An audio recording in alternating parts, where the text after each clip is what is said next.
Hello friend, मैं संजय गुप्त स्वागत करता हूँ आपके अपने यूट्यूब चैनल पे। फ्रेंड्स, आप लोगों का बहुत सारा कमेंट जो आया था इस बारे में आया था कि रेलवे का जो लोको पायलट या टेक्नीशियन जो है वो कैसे बनाया जाता है, उसका फुल प्रोसेस बनने का क्या है। ठीक है, तो आज हम लोग इस वीडियो में उसी के बारे में जो है चर्चा करेंगे, उसी के बारे में डिस्कशन करेंगे, आपको पूरा प्रोसेस बताएंगे कि आप जो है कैसे एक रेलवे का एक लोको पायलट बन सकते हैं या एक टेक्नीशियन जो है आप वो कैसे बन सकते हैं। आपके कौन कौन से कोर्स इसमें होने चाहिए, क्या आपका एजुकेशन क्वालिफिकेशन होना चाहिए, आपका मार्क्स कितना होना चाहिए, आपको मेडिकल स्टैंडर्ड क्या होना चाहिए, ताकि आपको जो है रेलवे का लोको पायलट आपका सीट जो है वो मिल सके। ठीक है, तो चलिए इस वीडियो में पूरा जानकारी करते हैं फ्रेंड। उससे पहले आप चैनल पर नए तो चैनल को सब्सक्राइब करके बेल आइकन को प्रेस कर दिए इस तरह की वीडियो पाने के लिए। ठीक है, तो चलिए इसको शुरू करते हैं। तो सबसे पहले फ्रेंड हम लोग बात कर लेते हैं एलपी का एलिजिबिलिटी क्राइटेरिया क्या है, उसके एज लिमिट के बारे में। उसके बाद हम लोग सारा जो उसको डिस्कस करेंगे। ठीक है, तो देखिए मिनिमम एज जो है वो आपका 18 साल होना चाहिए। अगर आप 18 साल हो चुके हैं तो आप जो है एलपी के लिए एलिजिबल हैं। ठीक है, आप उसका फॉर्म जो है आसानी से भर सकते हैं। मेन बात है यहाँ पे एज का। ठीक है, एज आपका 18 साल नहीं हुआ लेकिन आपके पास अगर डिग्री है तो आप इस फॉर्म को अप्लाई नहीं कर सकते। ठीक है, मैक्सिमम एज की बात करें तो ये 28 साल तक आप जो है इसको फॉर्म को अप्लाई कर सकते हैं। एसटी एससी ओबीसी के क्राइटेरिया में देखिए, एससी एसटी का जो है 5 साल का छूट आपको अपर एज में मिलता है, ओबीसी के लिए 3 साल का मिलता है और पीडब्ल्यूडी वालों के लिए 10 साल, मतलब फिजिकली हैंडीकैप कैंडिडेट के लिए 10 साल का यहाँ पे अपर एज लिमिट में छूट है। मतलब यहाँ पे 28 ईयर का जो मैक्सिमम एज है इसमें आप 10 साल यहाँ पे ऐड कर लीजिए तो आपका हो जाएगा 38 तक जो है पीडब्ल्यूडी कैंडिडेट फॉर्म को अप्लाई कर सकते हैं। ठीक है, अगला बात करते हैं यहाँ पे क्राइटेरिया क्या क्या है एजुकेशन क्वालिफिकेशन का। तो आप यहाँ पे देख सकते हैं असिस्टेंट लोको पायलट के लिए आपका जो है मैट्रिक पास होना चाहिए, साथ ही आपको मैट्रिक पास प्लस आईटीआई यहाँ पे होना चाहिए, और या तो आईटीआई प्लस आपका जो है यहाँ पे अप्रेंटिस का डिग्री आपके पास होना चाहिए। मतलब आईटीआई प्लस 1 साल का अप्रेंटिस का जो कोर्स होता है वो अगर आप किए हैं तो इसके लिए आप एलिजिबल हैं। या तो आप डिप्लोमा किए हैं तो चलेगा, मतलब पॉलिटेक्निक जो होता है सिविल से किए हो, मैकेनिकल से किए हो, इलेक्ट्रिकल से किए हो, किसी भी संस्थान से किए हो। ठीक है, मान्यता प्राप्त संस्थान से अगर आप पॉलिटेक्निक किए हैं मतलब डिप्लोमा किए हैं तो चलेगा। और डिग्री आप इंजीनियरिंग में अगर डिग्री किए हैं बीई बीटेक तो भी आप जो है एलपी कैंडिडेट के लिए एलिजिबल है। बात करें टेक्नीशियन के लिए तो टेक्नीशियन का क्या क्वालिफिकेशन है देखिए, तो टेक्नीशियन के लिए आपका मैट्रिक होना चाहिए प्लस आईटीआई तो होना ही चाहिए। साथ ही आपका अगर कोर्स किया हुआ होना चाहिए, नहीं तो मैट्रिक प्लस आईटीआई आपका चलेगा। या तो आपका 10+2 चलेगा फिजिक्स एंड मैथ। ठीक है, फिजिक्स और मैथ के साथ आपका जो है वो 10+2 होना चाहिए, मतलब 12th आपका जो किए हैं वो फिजिक्स और मैथ होना चाहिए, बायो वाला इसमें नहीं चलेगा। ठीक है, या तो डिप्लोमा किए हुए हैं इंजीनियरिंग में तब आपका यहाँ पे चलेगा। ठीक है, डिप्लोमा मतलब polytechnic.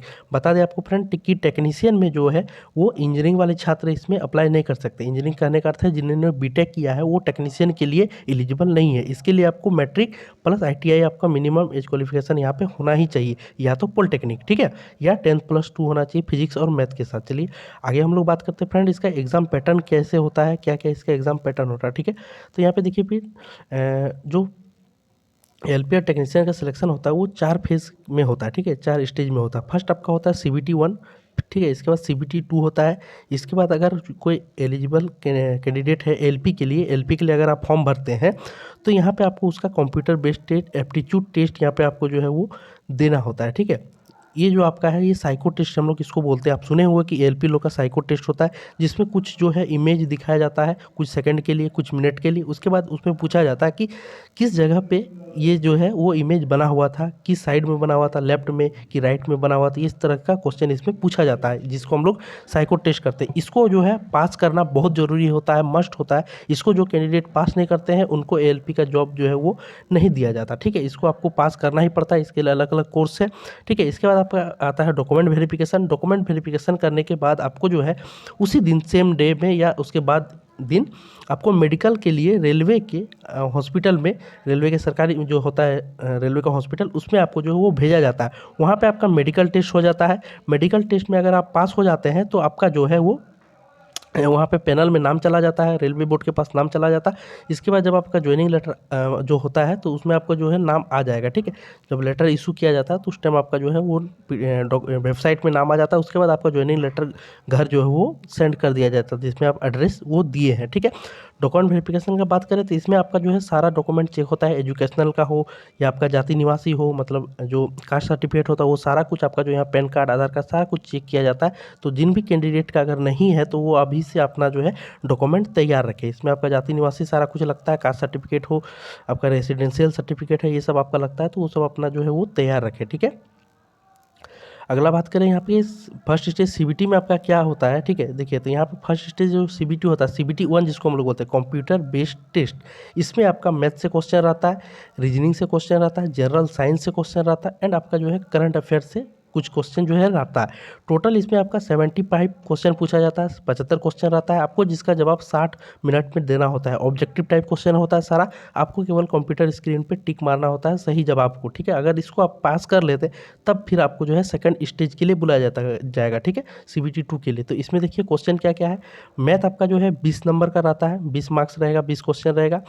General intelligence and reasoning, जो आपका रीजनिंग बोलते हैं हम लोग जिसको, रीजनिंग में आपका जो है 25 क्वेश्चन रहेगा, 25 मार्क्स का, पर क्वेश्चन पे 1 मार्क्स आपका रहता है, ठीक है। जनरल साइंस का बात करें जिसमें आपका फिजिक्स केमिस्ट्री मैथ बायोलॉजी से मैथ फिजिक्स केमिस्ट्री बायोलॉजी कुछ साइंस से रिलेटेड जो है इसमें क्वेश्चन पूछा जाता है। टोटल इसमें 20 क्वेश्चन ही पूछा जाता है, बहुत ज़्यादा आसान है। फ्रेंड क्लास आप लोग बोल रहे थे कि कब शुरू करेंगे, तो फ्रेंड क्लास जो है बहुत जल्दी शुरू किया जाएगा, ठीक है। अभी जो है वो अभी आपका क्लास का जो है वो तैयारी यहाँ पे चल रहा है फ्रेंड, उसके लिए जो है पेन उन का ज़रूरत पड़ता है, वो सब अभी जो है उसका तैयारी कर रहे हैं, ठीक है। उसके बाद बहुत जल्द जो है आपका जो है यहाँ पे एलपी टेक्नीशियन का क्लास जो है वो चालू हो जाएगा, क्योंकि कैंडिडेट बहुत ज़्यादा डिमांड कर रहे हैं। ऑफलाइन वाला भी जो है वो शुरू हो चुका है, लेकिन ऑनलाइन का भी जो है थोड़ा सा टाइम लग सकता है, 2-5 दिन, ठीक है, उससे ज़्यादा नहीं लगेगा। बहुत जल्द जो है हम लोग शुरू करने वाले हैं, तो आप लोग चैनल पे बने रहें, सारा कुछ यहाँ पे एलपी टेक्नीशियन का जो है वो चलेगा, ठीक है। अगला यहाँ पे आपका general awareness and current affairs जो है आपको पूछा जाता है। करंट अफेयर पूछा जाता है फ्रेंड, जब आपका एग्जाम होता है तो पास्ट 6 मंथ का या 1 साल तक का जो है करंट अफेयर्स पूछा जाता है, ठीक है। तो इसको आपको करना है, जिसमें आपका करंट अफेयर 10 नंबर का जो है वो रहता है, 10 क्वेश्चन रहता है, ठीक है। पर क्वेश्चन एक मार्क्स रहता है। आपको यहाँ पे 60 मिनट का टाइम दिया जाता है। 75 क्वेश्चन आपका जो रहता है, 75 क्वेश्चन रहता है, उसको आपको यहाँ पे 60 मिनट में जो है वो जवाब देना होता है, मैथ रीजनिंग साइंस और आपका करंट अफेयर्स ये सब, ठीक है। अगला बात करें, इसको अगर आप पास कर जाते हैं, इसमें अगर आपका 60% भी अगर मार्क्स ले आते हैं, 50% भी अगर आप आ जाता है, मतलब अगर आप जनरल कैंडिडेट है, अगर आपका 48 भी आ रहा तो आप इसमें जो है क्वालिफाई कर जाइएगा, ठीक है। टोटल इसमें क्वेश्चन है फ्रेंड 75 क्वेश्चन है, तो आप जो है इसका अंदाज़ा लगा लीजिए। कोई भी एग्जाम में हम आपको बता देते हैं कि कोई भी एग्जाम में अगर आप जितना है उसका 60% भी अगर जब आप ले आते हैं ना, तो आपका सिलेक्शन जो है निश्चित हो जाता है, ठीक है। तो इसको आप याद रखिएगा हमेशा कि हमें 60% से अबव भी जो है लाना है, तो ही हमारा जो है सिलेक्शन हो पाएगा। इस तरह आप सोचिएगा तो आपका ज़रूर यहाँ पे जो है हो जाएगा। इतना आप तैयारी करते रहिए इसका, ठीक है। इसको आप पास कर लेते हैं, उसके बाद आपको सेकंड सीबीटी के लिए बुलाया जाएगा, जिसमें जो है हम लोग उसको देखते हैं कि इसमें क्या क्या रहता है। इसमें जो है 100 क्वेश्चन रहता है, आपको इसमें बता देते हैं क्या इसमें जो है रहता है। देखिए सीबीटी 1 आप पास कर जाइएगा, उसके बाद आपका सीबीटी 2 होगा। सीबीटी 2 में 2 पार्ट होता है, एक आपका पार्ट ए होता है, सेकंड आपका होता है वो पार्ट बी होता है, ठीक है। अब बात करते हैं पार्ट ए में किस प्रकार का क्वेश्चन रहता है और पार्ट बी में किस प्रकार का आपका जो है वो क्वेश्चन रहता है यहाँ पे, ठीक है। आई होप आपको दिख रहा होगा। तो देखिए पार्ट ए में जो रहता है आपका math, reasoning, basic science and engineering रहता है, जो आईटीआई वाला इसको जानते होंगे, इंजीनियरिंग ड्राइंग के माध्यम से इसको जानते होंगे आईटीआई वाले कैंडिडेट, ठीक है। बेसिक साइंस जो आपका हो गया वोकेशनल कैलकुलेशन एंड साइंस, ये आपका क्वेश्चन ये हो गया आपका किताब बेसिक साइंस वाला। और इंजीनियरिंग जो लिखा है ये आपका इंजीनियरिंग ड्राइंग हो गया, ठीक है। सेकंड आपका है यहाँ पे general awareness on current affairs. Current affairs आपको यहाँ पे पूछा जाएगा। टोटल इसमें कितना क्वेश्चन रहेगा, क्वेश्चन आपका रहेगा 100 मार्क्स का क्वेश्चन रहेगा। 90 मिनट आपको जो इसमें टाइम दिया जाएगा। सीबीटी 2 का पार्ट ए, फ्रेंड याद रखिएगा, इसी से आपका जो है वो मार्क्स डिसाइड किया जाता है, मेरिट इसी पे आपका बनता है। इसमें जिसका सबसे ज़्यादा मार्क्स रहेगा उसका यहाँ पे सिलेक्शन पक्का हो जाता है, ठीक है। पार्ट ए के माध्यम से दिया जाता है। और सीबीटी 1 जो हम लोग दिए सीबीटी 1 में, तो वो आपका जो है क्वालिफाइंग टाइप का आप मानिए, लेकिन उसको भी आपको पास करना पड़ता है, ठीक है। उसका मार्क्स आपका मेरिट में नहीं जुटता है, मेरिट में आपका जुटता है सीबीटी 2 का पार्ट ए का मार्क्स, ठीक है, और पार्ट बी का, ठीक है। फिर ये हो गया। अब पार्ट बी में आता है आपका रिलेवेंट ट्रेड। आप जिस ट्रेड पे से फॉर्म भरे, मतलब आप एक आईटीआई स्टूडेंट है, ठीक है, आईटीआई की स्टूडेंट है, तो आपका फिटर हो, इलेक्ट्रीशियन हो, तो इसमें आपका ट्रेड से पूछा जाएगा। मान के चलिए कि आप फिटर ट्रेड से हैं, तो पार्ट बी में आपका जो है 75 क्वेश्चन रहेगा आपका केवल आपका ट्रेड से, ठीक है। अब बता देते हैं इसमें कि जो फीटर ट्रेड है उसको तो फीटर ट्रेड का क्वेश्चन पूछा जाएगा, इलेक्ट्रिशियन वाला को इलेक्ट्रिशियन का पूछा जाएगा, जो डीजल मैकेनिक वाला किए हैं उनको उनका पूछा जाएगा, ठीक है। वेल्डर वाला को वेल्डर का पूछा जाएगा। लेकिन जो पीसीएम है, मतलब जो टेक्नीशियन के पीसीएम +2 मतलब 10+2 जो किए हैं फिजिक्स केमिस्ट्री और मैथ से, तो उनको जो है फिजिक्स केमिस्ट्री और मैथ से ही यहाँ पे क्वेश्चन पूछा जाएगा, ठीक है। इसको आप क्लियर कर लीजिए। 75 क्वेश्चन आपको पूछा जाएगा, जिसमें आपको जो है 1 घंटे का यहाँ पे टाइम दिया जाएगा, ठीक है। ये फ्रेंड आपका क्वालिफाइंग नेचर का पेपर होता है, मतलब इसका मार्क्स आपको नहीं जुटेगा, लेकिन आपको जो है 75 का यहाँ पे जो है इसमें आपका 35% जो है आपको वो लाना पड़ता है इसमें, ठीक है। 35% आपको जो है इसमें लाना पड़ता है, लगभग 27 नंबर के आसपास जो है ये होता है, ठीक है। आप कैलकुलेशन कर लीजिएगा, 75 का 35%, तो इसमें आपको 27 नंबर लगभग लाना पड़ता है। मार्क्स की बात करें तो 75 में आपको 27 नंबर लाना है, ठीक है। इतना अगर आप ले आते हैं तो इसको पास कर जाते हैं। रेलवे का कहना है कि इस पेपर में वो जो है नॉर्मलाइज नहीं करता है, लेकिन किसी किसी विशेष कारण में इसमें भी नॉर्मलाइज किया जाता है, लेकिन नॉर्मलाइज के चक्कर में आप ना पड़िए। आप 75 क्वेश्चन 75 मार्क्स में आप जो है अगर 27 मार्क्स लेके आ जाते हैं तो आप इस क्वालिफाई इसको कर जाइएगा, ठीक है। इसके बाद आपका आता है, और ये जो एग्ज़ाम होगा फ्रेंड, ये आपका लगातार होगा 2 घंटा 30 मिनट का, ठीक है। ये क्वेश्चन खत्म जैसे होगा ये आपका शुरू हो जाएगा, ठीक है। अगला बात करते हैं फ्रेंड इसमें नेगेटिव मार्किंग का। तो देखिए नेगेटिव मार्किंग इसमें कैसे है,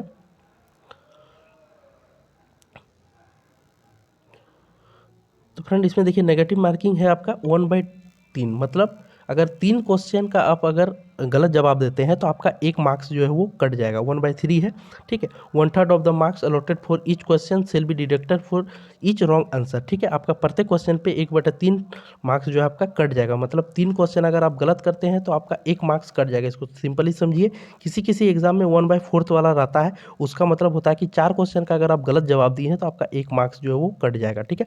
इस प्रकार से आप जो इसको समझिए।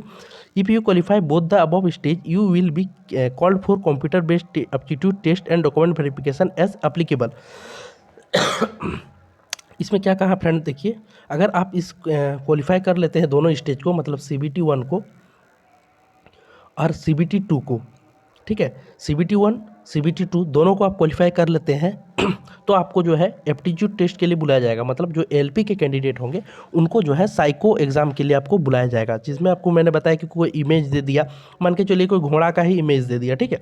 उसमें आपको पूछ लिया जाएगा कि घोड़ा किस जगह पे, आपको पूरा ध्यान से इमेज को देखना है 2 मिनट तक। उसके बाद आपको पूछा जाएगा कि इसमें घोड़ा किस जगह पे खड़ा था, उसके राइट साइड में क्या था, लेफ्ट में क्या था, तो मतलब उसमें आपको जो भी चीज़ दिखाया जाता है उसको आप सारा चीज़ को जो है 2 मिनट के अंदर में उसको कैप्चर कर लीजिए कि कहाँ पे किस साइड में क्या था, क्योंकि क्वेश्चन आपको कहीं से भी पूछ सकता है उस बारे में, ठीक है। तो वो होता है साइको टेस्ट। तो इसके बाद आपका साइको टेस्ट होगा। साइको टेस्ट केवल ALP कैंडिडेट वालों के लिए ही होता है, ठीक है। टेक्नीशियन वालों के लिए ये पेपर जो है वो नहीं होगा, ठीक है। इसके बाद आपका जो है अगर उसमें भी आप जो है पास कर लेते हैं तो आपका जो है डॉक्यूमेंट वेरिफिकेशन के लिए बुलाया जाएगा, जिसमें आपका सारा कुछ डॉक्यूमेंट चेक किया जाएगा। डॉक्यूमेंट समझ ही रहे होंगे, आपका कॉलेज का सर्टिफिकेट हो, ITI का सर्टिफिकेट, इंजीनियरिंग किए हैं उनका सर्टिफिकेट अगर है तो, ठीक है। Aadhaar card, PAN card, driving licence, ये सब आपका जो है वो चेक किया जाता है। उसके बाद अगर आपका ड्राइविंग सारा कुछ डॉक्यूमेंट वेरिफिकेशन सही रहता है, फिर आपको सेकंड दिन जो है वो मेडिकल एग्ज़ाम के लिए भेज दिया जाता है। रेलवे का जो मेडिकल एग्ज़ाम होता है, आपका जो मेडिकल हॉस्पिटल होता है, ठीक है, हॉस्पिटल, उसमें आपको भेज दिया जाता है। जैसे कि अगर बात करें कि RRB कोलकाता हो या मालदा का, तो इसमें जैसे RRB मालदा में आसनसोल डिवीज़न आता है तो वहाँ भेज सकता है, आसनसोल का हॉस्पिटल भेज सकता है। मालदा का अपना जो हॉस्पिटल है मालदा रेलवे हॉस्पिटल, वहाँ भेज सकता है। कोलकाता भेज सकता है, हावड़ा भेज सकता है, कहीं भी आपको जो है वो भेज सकता है मैं, ठीक है। रेलवे का कोई भी हॉस्पिटल हो वहाँ पर आपको भेज सकता है, ठीक है। इसके बाद फ्रेंड बात कर लेते हैं कि यहाँ पे जो आपका क्वेश्चन पूछा जाएगा सिलेबस में, ठीक है, ये LP टेक्नीशियन दोनों के लिए है। यहाँ मैंने सिर्फ LP लिख रखा है इसलिए कि LP का बहुत ज़्यादा क्वेश्चन आता है कि LP का किस प्रकार से सिलेक्शन प्रोसेस है वो बताइए। LP और ई का सेम होता है, सिर्फ आपका अलग हो जाता है, वहाँ पे साइको टेस्ट की जगह पे जो है वो LP टेक्नीशियन अलग हो जाता है, ठीक है। तो यहाँ पे देखिए कि फ्रेंड किससे क्वेश्चन पूछा जाता है, आप देख सकते हैं यहाँ पे। तो मैथ का बात करें तो मैथ में आपका number system, BODMAS, decimal, fraction, LCM HCF से क्वेश्चन पूछा जाता है। उसके बाद आपका रेशियो एंड प्रोपोर्शन से, परसेंटेज से, मेंसुरेशन से क्वेश्चन पूछा जाता है, क्षेत्रमिति से, टाइम एंड वर्क से क्वेश्चन पूछा जाता है, टाइम एंड डिस्टेंस से पूछा जाता है, सिंपल एंड कंपाउंड इंटरेस्ट, साधारण ब्याज, चक्रवृद्धि ब्याज से पूछा जाता है, लाभ हानि से पूछा जाता है, अलजेब्रा से आपका क्वेश्चन रहता है, ज्योमेट्री से रहता है, ट्रिगोनोमेट्री से रहता है, square root, age calculation, calendar and clock, pipe and system, ठीक है। इससे आपका जो है मैथ में क्वेश्चन रहता है। रीजनिंग की बात करते हैं, एनालॉजी होता है, कोडिंग डिकोडिंग है, मैथमेटिकल ऑपरेशंस है, रिलेशनशिप है, ब्लड रिलेशन है, ठीक है, वेन डायग्राम, ये से क्वेश्चन आपका जो है पूछा जाता है। जनरल साइंस का बात करें तो आपका जो है फिजिक्स, केमिस्ट्री और लाइफ साइंस जो हमारे आने वाली ज़िंदगी में है, या जो हमारे ज़िंदगी में जो साइंस घटती है उसके बारे में पूछा जाता है। अर्थ साइंस पूछा जाता है, प्रकृति साइंस पूछा जाता है, इन्वायरमेंटल पूछा जाता है, प्राकृतिक का जो साइंस होता है वो पूछा जाता है यहाँ पे आपका, ठीक है। इस तरह से बीमारियाँ के कौन कौन सी बीमारी है ये सब पूछा जा सकता है, ठीक है। अगला बात करें करंट अफेयर्स में क्या क्या पूछा जाता है, तो देखिए करंट अफेयर्स का जो है ज़्यादा बड़ा सिलेबस नहीं है। इसमें साइंस टेक्नोलॉजी से क्वेश्चन पूछा जाता है कि हाल ही में कौन सा रॉकेट लॉन्च किया गया है, इस टाइप से आपको क्वेश्चन इसमें पूछा जा सकता है। स्पोर्ट के बारे में पूछा जा सकता है, किसको यहाँ पे जो है खेल रत्न पुरस्कार मिला है, कौन को अर्जुन अवार्ड मिला है, ये सब जो है स्पोर्ट्स से क्वेश्चन पूछा जाता है। कल्चर से आपका पूछा जाएगा कि भरतनाट्यम में अभी किसको क्या अवार्ड मिला, ये सब पूछ सकता है, मतलब जिस तरह से मैं बता रहा हूँ एग्जाम्पल के तौर पे, ठीक है। इकोनॉमिक्स से आपका क्वेश्चन पूछ सकता है कि बजट क्या था पिछले साल का, इस तरह से आपका जो है पूछ सकता है। जियोग्राफी से पूछेगा, हिस्ट्री से, और मिसलेनियस क्वेश्चन कुछ जो आपका वो रहता है, ठीक है फ्रेंड। तो ये सब फ्रेंड जो है यहाँ पे इस तरह से आपका जो है समझ सकते हैं। मैंने आपको सारा बता दिया है, आपको आशा करते हैं आपको जो है सारा चीज़ जो है वो क्लियर हो गया होगा। वीडियो थोड़ा लंबा हो गया है, लेकिन आपको सारा कुछ जो है समझ में आ चुका होगा। फिर भी अगर आपको कोई डाउट है तो आप जो है हमको पूछ सकते हैं। डिस्क्रिप्शन में मेरा इंस्टाग्राम आईडी भी दिया हुआ है, वहाँ पे आप डायरेक्ट मैसेज करके हमको पूछ सकते हैं कि सर ये चीज़ हमको समझ में नहीं आएगी, कैसे होगा, ठीक है। लेकिन मैंने सारा कुछ जो है वो आपको अच्छे से बता दिया है, सारा पैटर्न आपको बता दिया है। तैयारी पे लग जाइए क्लास के लिए फ्रेंड। क्लास बहुत जल्द जो है वो शुरू होगा, थोड़ा सा इंतजार कीजिए, बहुत जल्द क्लास जो है वो शुरू हो जाएगा। चलिए फ्रेंड, मिलते हैं नए अपडेट के साथ नेक्स्ट वीडियो में, तब तक के लिए जय हिंद।